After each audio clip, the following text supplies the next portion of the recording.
Hello everyone. तो सी U T P जी का जो एंट्रेंस एग्ज़ाम हो चुका है और आंसर की रिवाइज आज और कल में आ सकती है और आपका रिज़ल्ट भी लास्ट सितंबर तक आपका आ जाएगा। अब बात करेंगे जेएनयू के फ़ीस स्ट्रक्चर के बारे में और हम लोग बीएचयू के बारे में डिस्कस कर चुके हैं। नेक्स्ट हमारा वीडियो जो होगा वो आपके एचसीयू पे होगा और फिर उसके बाद और भी यूनिवर्सिटीज़ को हम लोग कवर करने की कोशिश करेंगे। तो अगर आप चैनल पे न्यू होंगे तो सब्सक्राइब कर लीजिएगा, बेल आइकन प्रेस करना नहीं भूलिएगा। अब बात कर लेते हैं आपके फ़ीस स्ट्रक्चर की। तो for M tech and M P H के लिए जो ट्यूशन फ़ीस है वो 240 रुपीज़ है। आपका स्पोर्ट फ़ी जो है वो 16.50 रुपीज़ है। लिटरेसी कल्चरल फ़ीस आपका है 16.50। और आपका जो लाइब्रेरी फ़ीस है 6 रुपीज़ है। मेडिकल फ़ीस 9 है, ये एनुअल है, ठीक है, these are the annual. And फिर उसके बाद आपका मेडिकल बुकलेट 12, ठीक है। स्टूडेंट एड फंड 4.50 के। And admission fee 5 rupees. Enrollment fee 5 rupees, and security deposit you have to pay 40 rupees for the security deposit. And for identity card holder you should have to pay 10 rupees, okay. And student hostel and journal information guidance fees तो आपका total 15 rupees है, okay. And national service scheme अगर आप join करते हो तो 20 rupees. ये आपके M tech and M P H के लिए है। अब बात कर लेते हैं M A M S C M C A के लिए। तो इसकी भी फ़ीस लगभग आपके जो अभी फ़ीस स्ट्रक्चर बताया सेम उसके पैरेलल ही है, ठीक है। बस याद रखिएगा कि जो आपका ट्यूशन फ़ीस है यहाँ पर थोड़ा कम हो जाता है, 216 रुपये। अब आप इसको सम कर लो कितना कम फ़ीस आपका है जेएनयू में, ठीक है।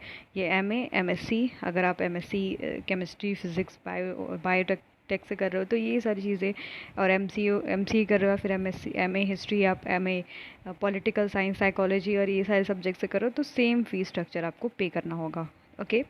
तो देख लीजिए और सारा सम करके आप देख लीजिए कितनी फ़ीस आ रही है। अब बात करेंगे PG diploma and big data analytics का, पीजीडी का, ठीक है। इसमें जो फ़ीस है आपका 10,000 जो है ट्यूशन फ़ीस है। और सेम आपका एज इट इज़ जैसे आपका आपने अभी एडिशनल फ़ीस देखा, जैसे आपका sport fees, literacy cultural fees, library fees, तो सारी जो फ़ीस है ये आपकी सिमिलर है आपके जैसे एम टेक और आपके M A M S C M C A में था, ठीक है। अब जो है पार्ट टाइम जैसे आप कोई कोर्स करें तो 120 उसका जो है चार्जेस है। आपकी ट्यूशन फीस का स्पोर्ट फीस सिमिलर रहेगा। और पर यहाँ पर याद रखना कि आपको कोई लाइब्रेरी फ़ीस नहीं लगेगी, क्योंकि आपको लाइब्रेरी पार्ट टाइम में फैसिलिटीज़ नहीं मिलने वाली है। पर यहाँ पर आपको याद रखना कि एडमिशन फ़ीस, इनरोलमेंट फ़ीस और security deposit and identity card holder के लिए फ़ीस जमा करना होगा। तो ये 5 रुपीज़ एंड 10 रुपीज़ भी सबमिट करना पड़ेगा। तो देख सकते हैं आप लोग कितना मिनिमम फ़ीस है आपके मास्टर्स के लिए, specially for C U T P G जो बहुत अच्छे मार्क्स लेके आएंगे और उनकी फ़ीस जो है बहुत कम होने वाली है आपके जेएनयू में।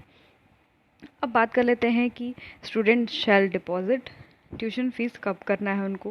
पहली चीज़ तो याद रखना कि first instalment at the time of admission, जब आपका टाइम एडमिशन होगा उस टाइम पे आपको फर्स्ट इंस्टॉलमेंट जमा करनी होगी।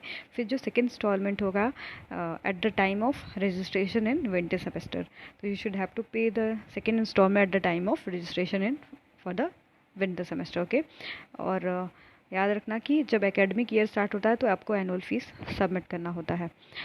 अब हम फॉरेन नेशन का तो बात नहीं करेंगे, ठीक है। अब हम लोग जो है एक याद रखना कि एक इम्पॉर्टेंट यहाँ पर है आपके लिए, वो उसके बारे में डिस्कशन कर लेते हैं कि अभी आपके लिए जो एक पर्टिकुलरली जब पोर्टल ओपन करोगे तो वहाँ पर क्या फ़ीस होने वाली है। जब आप लोग याद रखना कि online payment while filling up the pre enrolment portal of accepting the offer of admission, तो उसके पहले आपको जब आप पोर्टल ओपन करोगे तो उस समय भी एक आपको चार्ज देना पड़ेगा। तो M A M S C और एम सी ए के लिए 268 रुपीज़ है। लगभग 200 और 200 250 के बीच में सारी यूनिवर्सिटीज़ रख रही हैं। तो 268 रुपीज़ यहाँ पर M A M S C और एम सी ए के लिए रखा गया है। और ए डी ओ पी के लिए आपका है 219 रुपीज़। और याद रखना कि M tech and M P H के लिए आपका 280 रुपीज़ है। और पी जी डी के लिए आपका है 10,159 रुपीज़, ओके। तो ये जो है आपको कंपलसरी होगा पेमेंट, एंड शायद ये आपका नॉन रिफंडेबल भी रहेगा। क्लियर। चलिए, तो ये कुछ इम्पोर्टेंट आपके फ़ीस का डिस्कशन रहा आपके जेएनयू का। नेक्स्ट वीडियो में हम HCU का भी डिस्कशन करेंगे। तो आप लोग चैनल पे जुड़े रहिएगा, सब्सक्राइब करिएगा, शेयर करिएगा, जिससे कि हम लगातार आपके लिए वीडियो बनाते रहें। अगर आपको अभी अगर इसके लिए MBA के लिए जा रहे हो, तो अगर MBA का भी फ़ीस स्ट्रक्चर एक बार डिस्कस कर लेते हैं। अगर आप जनरल कैटेगरी में हो, ठीक है, तो जनरल कैटेगरी के लिए याद रखना कि पूरा जो 4 सेमेस्टर आपका है, 4 सेमेस्टर लगभग 12 लाख आपका जो है फ़ीस आएगा, ठीक है, फुल टाइम जो प्रोग्राम है। तो इसके लिए आपको 12 लाख पे करना पड़ेगा for general category student. Okay, OBC non creamy layer के लिए 8 lakh for the entire MBA full programme के लिए पेमेंट करना पड़ेगा 4 सेमेस्टर के लिए। SC ST और PWD कैटेगरी के लिए अगर आप MBA में इनरोल कर रहे हो, तो 6 लाख जो है इंटायर MBA के लिए जो है पे करना पड़ेगा आपके, याद रखना कि MBA प्रोग्राम के लिए। अब कुछ जो है एडिशनल फ़ीस भी है, तो याद रखना कि यहाँ पर स्टूडेंट एक्टिविटी फ़ीस जो है 2500 है, यूनिवर्सिटी डेवलपमेंट फ़ंड के लिए 1000 जाता है, एडमिशन फ़ीस आपकी 1000 है, एग्ज़ामिनेशन फ़ीस पर सेमेस्टर आपका है 1000। ये कुछ जो है आपका याद रखना कि स्टूडेंट एक्टिविटीज़ पर सेमेस्टर लगता है, और आपका यूनिवर्सिटी डेवलपमेंट फ़ीस पर सेमेस्टर है। और याद रखना कि एडमिशन फ़ीस 1 टाइम है, और एग्ज़ामिनेशन पे पर सेमेस्टर आपको 1000 देना पड़ता है। मेडिकल इंश्योरेंस पर ईयर आपको 500 देना पड़ता है। आपका एलुमनाई फ़ीस जो है 1000 है। याद रखना रजिस्ट्रेशन फ़ीस पर सेमेस्टर आपका 1000 है, सिक्योरिटी आपका 5000 है, एंड मेडिकल फ़ीस जो है पर ईयर आपका 9 रुपीज़ है, एंड मेडिकल बुकलेट के लिए आपको 12 जो है रुपीज़ देना पड़ेगा। तो ये जो है MBA के स्टूडेंट्स के लिए था, ठीक है। ये थोड़ा छूट गया था, इसको मैंने कवर कर लिया, ठीक है। चलिए अब नेक्स्ट वीडियो में हम HCU को भी कवर कर लेंगे। जुड़े रहिएगा, चैनल से सब्सक्राइब करिएगा, शेयर करिएगा, जिससे हम लगातार आपके लिए वीडियो बनाते रहें। धन्यवाद।